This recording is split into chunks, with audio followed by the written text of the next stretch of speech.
Welcome to unique GK channel. Hi friends, నమస్తే. Luna recycle challenge, it's NASA offer. అదేంటంటే చంద్రుడిపై పేరుకుపోయినటువంటి మానవ వ్యర్థాలను తొలగించడం అమెరికా అంతరిక్ష పరిశోధనా సంస్థ అయినటువంటి నాసాకు ఛాలెంజింగ్గా మారింది. దీంతో లూనా రీసైకిల్ ఛాలెంజ్ పేరిట ఒక కార్యక్రమాన్ని చేపట్టింది. ఆయా వ్యర్థాలను తీసేసేందుకు లేదా రీసైక్లింగ్ చేసేందుకు కొత్త పరిష్కారం చెప్పిన వారికి $3 మిలియన్ సుమారు 25 కోట్ల రూపాయల నజరాలను ప్రకటించింది. 25 కోట్ల రూపాయలు.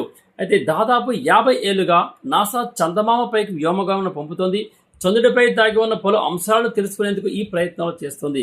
1969-72 మధ్యకాలంలో అపోలో మిషన్ ద్వారా ఆస్ట్రోనాట్లను జాబిల్లిపై అధ్యయనం కోసం పంపింది.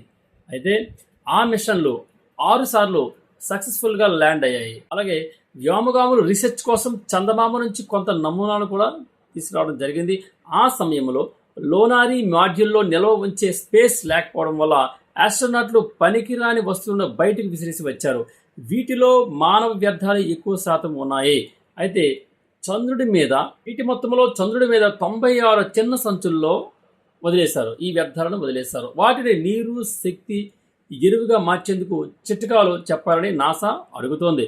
అలాగే చందమామ మీదే కాక రోదసీలోకి వెళ్లే వ్యోమగాములు తాము వాడే వస్తువులను రీసైక్లింగ్ ద్వారా మళ్ళీ ఉపయోగిస్తుంటారు. అయితే మానవ సంబంధిత వ్యర్థాలను నిర్మూలించడం లేదా భూమి మీదకి తీసుకురావడం. చంద్రుడి మీద 96 సంచులు ఉన్నాయి. వీటిని మొత్తం ఈ 96 చిన్న సంచుల్లో చంద్రుడి మీద వదిలిపారేశారు. అయితే మానవ సంబంధిత వ్యర్థాలను నిర్మూలించడం లేదా భూమి మీదకి తీసుకురావడం కష్టసాధ్యంగా మారింది. అందుకే నాసా ఈ ప్రకటన చేసింది. అయితే భవిష్యత్తులో చంద్రుడిపైకి మనుషులను తీసుకువెళ్లడం, అక్కడ వారి జీవన విధానాన్ని మెరుగుపరచడంలో ఇప్పుడు ఇచ్చే ఐడియాలు ఎంతో కీలకం కానున్నట్లు భావిస్తున్నారు. Thank you.